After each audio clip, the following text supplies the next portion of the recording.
So as I was collecting these stories and doing this, I sort of got together with my editor and we started thinking the real way to get at the heart of how difficult this is, because you always say, oh, why did they make that mistake, would be for me to actually try to do it.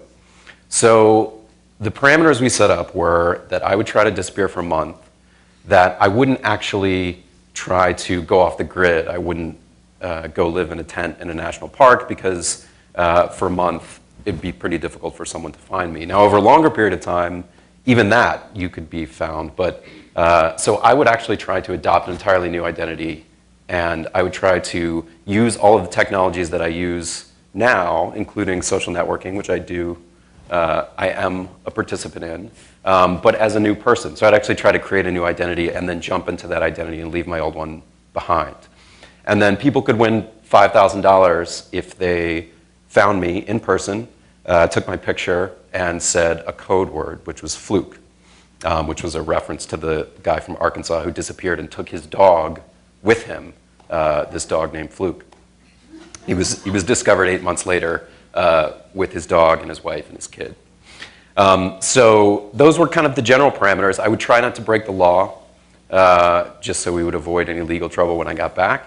And then other than that, we just sort of threw it open to whatever people would try to do. Now, we had to make it a little bit easier for the general public, because if an investigator was looking for you, they would have subpoenas, they could get access to your bank accounts, your email potentially. So instead, we would just release all of that. So my editor had passwords to everything, every part of my life. So frequent flyer accounts, bank accounts, credit cards, and he could reveal anything that he wanted to out of those.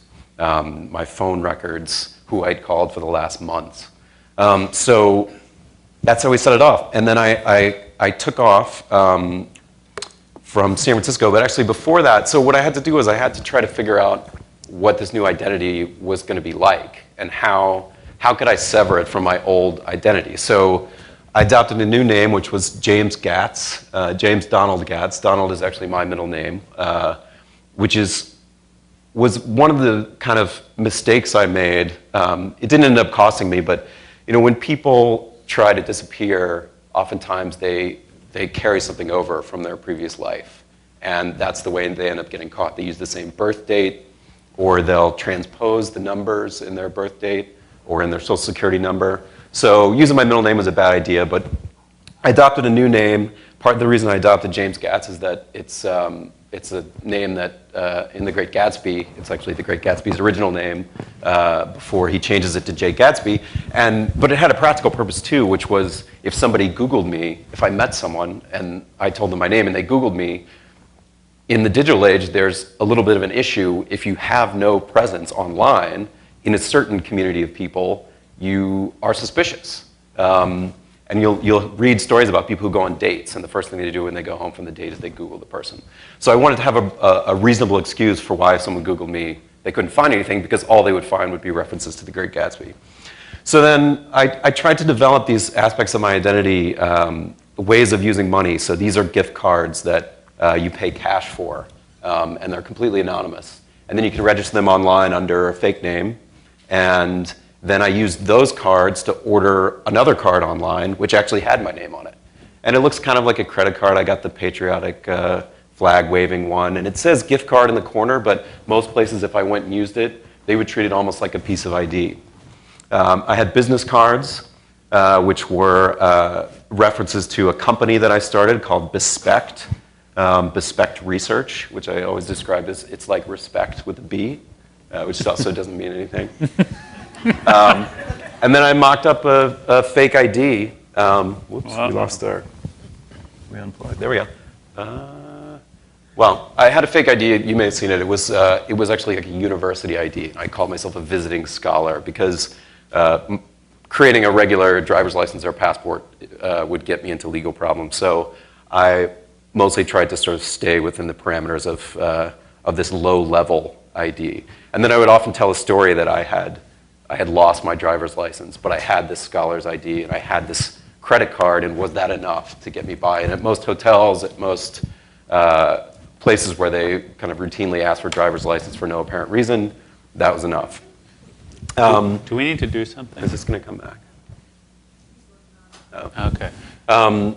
So then I had, the company that I had was actually registered in the state of New Mexico. It's a real company. It's called Bespect LLC. It's still registered. It's not registered to my name. And then I also wanted to separate everything from my old life to my new life. So I rented an office under a fake name. And then I had all my mail under my fake name show up at that office, including this gift card. I had it sent there. Because any mail that I had sent to my own address with the fake name creates a connection in a database somewhere between these two identities. So here you can see the website for my company. It had some fake projects that I had whole backstories for. I had a whole reason why I was sort of traveling around the country. I had a fake Twitter account, but this was me talking about my daily business as I went on this trip around the country. And at different points, I would make it public or make it private, depending on how paranoid I was that someone was following it. Sometimes I would seed it with false information if I thought people were paying attention to it. This is my Facebook page. And this was interesting because, if you or I sign up for Facebook, the way it usually works is somebody says, oh, you should sign up for Facebook. And then you connect with them, and then they know some of your friends, and you connect with them, and then pretty soon you have a network of your friends. You send them some invitations, maybe your family as well. But I was, as James Getz, I didn't have any friends. I didn't know anyone, and I didn't want to connect with anyone that I knew. So it created this dilemma of how do I manufacture friends out of nothing, and it turns out there are people on Facebook who will friend anyone. And most of them are multi-level marketing gurus and real estate people. So I would find people who had 900, 1,000, 2,000 friends, and I would send them requests. And pretty soon I built up a pretty good collection of friends.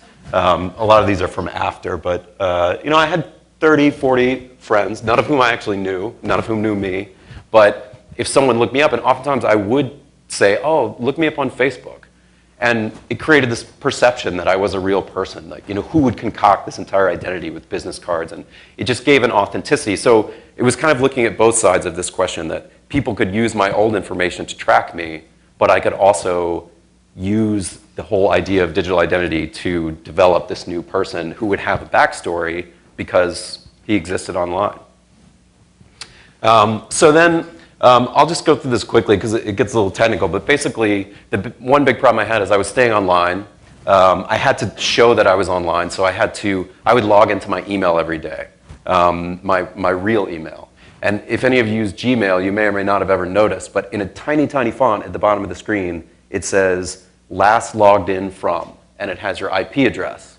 And actually, if you click further, it has your last 5 IP addresses. It's basically recording every computer that you've logged in from. And your computer has an IP address when it attaches to the internet, and that IP address correlates to your physical location. And I'll talk about it in a little minute, but you can use the IP address to locate not just someone where someone is generally, but their specific address. So I had to do something to conceal my IP address to show that I wasn't where I was in terms of the IP address. So I used something called Tor, which is a piece of software that it's designed for whistleblowers and dissidents to use, so they can mask, where information is coming from. It's been in the news a lot lately. If you follow the news about WikiLeaks, this website, they have a lot of interaction with Tor. So basically, Tor masks how you access the internet. So if I'm Alice, I'm trying to get something off of Bob's web server.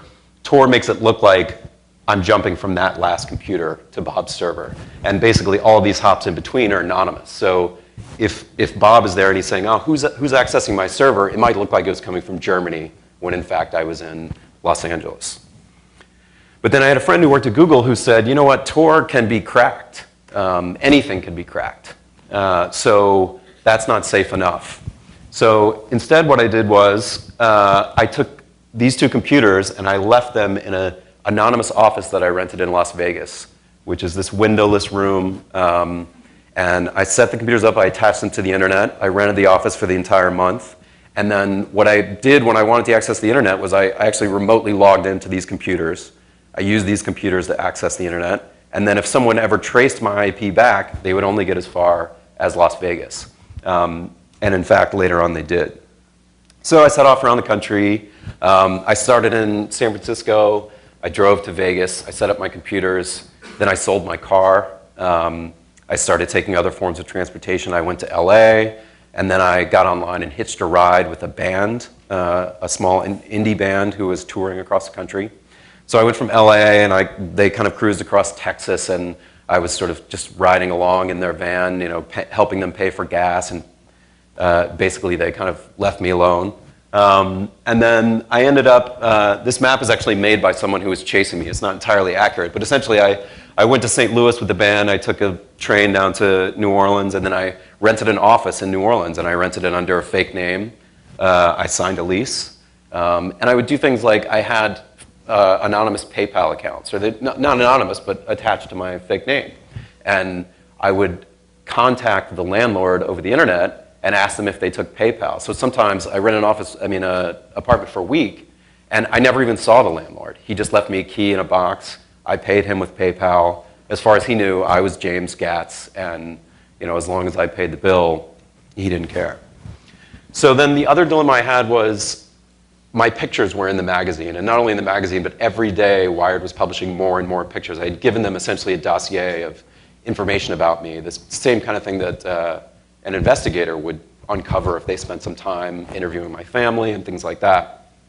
So I had to kind of disguise my physical appearance because I didn't know if anyone I had encountered along the way might have seen the magazine, and anyone could catch me. So all they had to do was have seen the magazine, know the code word, and take my picture. So I wanted to do a little bit to mask my physical appearance. So at first I grew out this kind of like scraggly beard. This is the first day. Then I shifted towards, this is my Las Vegas look. So these are fake glasses, and I dyed my hair, and I dyed the goatee as well, and I kind of slicked it back. And I had, you know, this is from the end, and it's you can't see it that well, but I had, you know, 4 pairs of fake glasses, sunglasses. I had multiple different kinds of contacts, hats, all the stuff I was kind of carrying with me, along with, you know, enough digital gear to kind of stock a Radio Shack, basically. I had portable, throwaway phones. I had different ways to access the internet, and all this stuff I was sort of carrying along with me. So then here I am in Los Angeles, and I actually got into a man on the street video. And at the time, swine flu there was a big swine flu scare, and there was a woman who does an online news report who was going around Venice Beach asking people, what do you think about swine flu? And I thought, well, this will be a really funny thing for me to get into, and then later I can say, see, I wasn't, you know, hiding out from the world. Here I was, you know, I was on Venice Beach. Not only that, but I was in this video, and this video was published online, and she has a lot of fans. You know, I was out there to be found.